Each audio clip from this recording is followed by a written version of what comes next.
Bonjour à toutes et à tous, bienvenue dans ce nouvel épisode de notre podcast. Je suis vraiment ravie de vous retrouver aujourd'hui. Salut tout le monde. Bonjour, je suis super contente d'être là. Aujourd'hui, on va aborder l'un des sujets que nos auditeurs nous demandent le plus. Exactement. C'est un grand classique pour les étudiants de français. Comment parler du passé? Comment raconter ses vacances, ce qu'on a fait ce week-end, ou une histoire de notre enfance? C'est la base de la communication.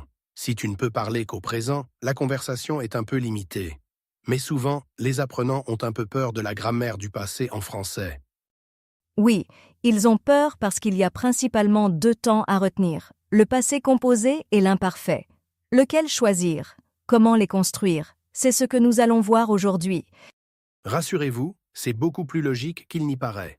On va prendre notre temps pour vous expliquer tout ça étape par étape. Prêt? Allons-y. On va commencer par la superstar des temps du passé, le passé composé. C'est le temps qu'on utilise le plus à l'oral. Le passé composé sert à exprimer une action ponctuelle, spécifique et surtout, qui est terminée. Quelque chose qui a eu lieu une fois. Par exemple, hier soir, j'ai mangé une très bonne pizza.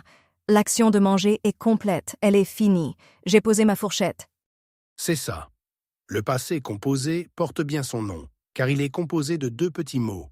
C'est comme un Lego à deux pièces.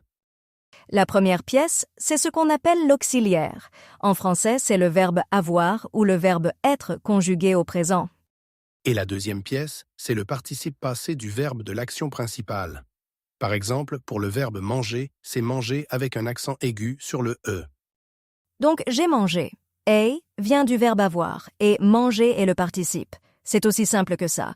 Mais la grande question que tout le monde se pose, C'est quand doit-on utiliser avoir et quand doit-on utiliser être? la bonne nouvelle, c'est que dans 90% des cas, on utilise l'auxiliaire avoir. C'est lui, le boss de la majorité des verbes.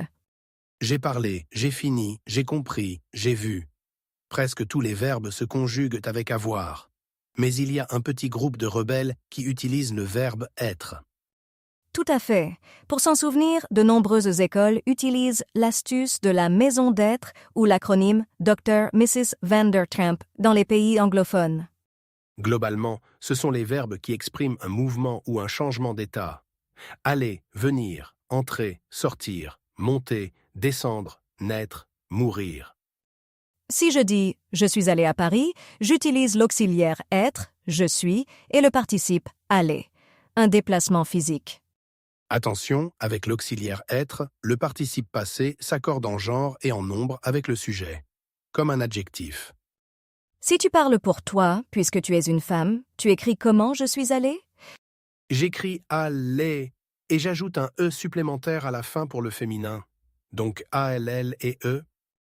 Et si nous y allons tous les deux, nous sommes allés, on ajoute un petit S à la fin pour la marque du pluriel. Exactement. Ah, et n'oublions pas les verbes pronominaux. Ce sont tous les verbes avec un se, devant.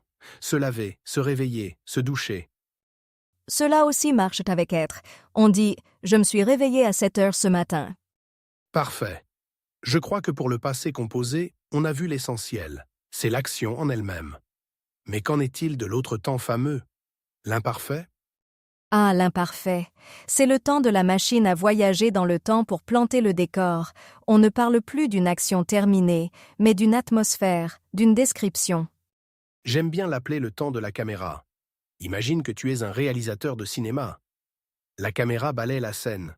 Il était tard. Le vent soufflait. Les rues étaient en vide. Bravo pour la mise en situation. C'était digne d'un film policier. En effet, ces phrases décrivent un fond, le contexte dans lequel l'action va se passer. On utilise aussi l'imparfait pour une habitude dans le passé. Une routine qui s'est répétée sans qu'on sache vraiment quand ça a commencé ou quand ça s'est arrêté. Par exemple, quand j'étais petit, je jouais toujours dans le jardin avec mon chien.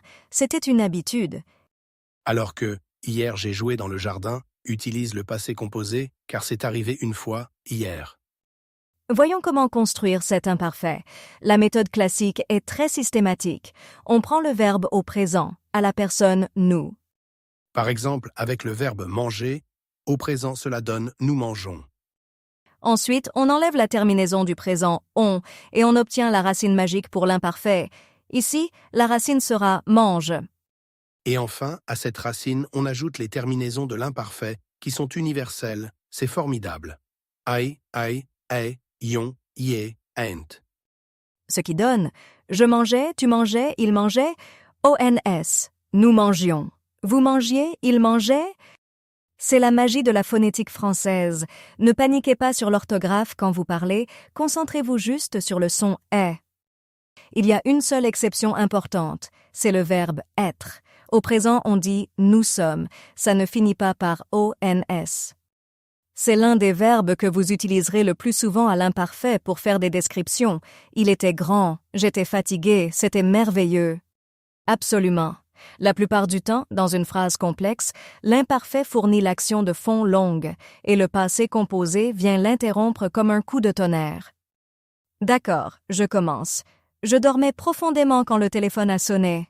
Je dormais, c'est l'imparfait, l'état qui dure. Le téléphone a sonné, l'événement brutal, terminé. J'adore tes histoires. Il pleuvait et nous marchions, c'est le décor météo et l'action lente. Le chien a traversé avec l'auxiliaire avoir, boum, c'est ce qu'il s'est passé soudainement. C'est une super astuce pour les apprenants. Si vous entendez soudain, vous pouvez être sûr à 99% que le verbe suivant sera au passé composé. Bonne idée, c'est parti. Première phrase. Ce matin pour le petit déjeuner, et le verbe est manger, un croissant. La réponse est j'ai mangé. C'est une action d'aujourd'hui, ponctuelle, parce que vous avez fini votre croissant. Je vous laisse encore 5 secondes pour réfléchir au verbe aller. Bravo à ceux qui ont trouvé. Faisons une dernière phrase qui combine les deux. Prêt? Hier, verbe travailler. À l'ordinateur, quand soudain une coupure de courant, verbe arriver. La réponse est je travaillais à l'imparfait pour l'action continue, quand soudain une coupure de courant est arrivée. Tu es incorrigible, tu mets les pièges partout. Pour synthétiser la leçon d'aujourd'hui, le passé composé fait avancer l'action dans votre histoire, tandis que l'imparfait raconte l'arrière-plan, le contexte psychologique ou visuel. C'est tellement classique comme histoire de vacances. Pour bien mémoriser tout ça, la clé est la pratique. N'hésitez pas à raconter des histoires à voix haute, même si vous êtes seul dans votre voiture ou sous la douche. Et si vous bloquez sur vos verbes, relisez vos conjugaisons. Ce sont 2 outils merveilleux une fois qu'on les maîtrise. La grammaire française est une belle mécanique. Merci infiniment d'avoir été avec nous. J'espère que le passé composé et l'imparfait n'ont dorénavant plus de secrets pour vous. À la semaine prochaine. Prenez soin de vous et au revoir.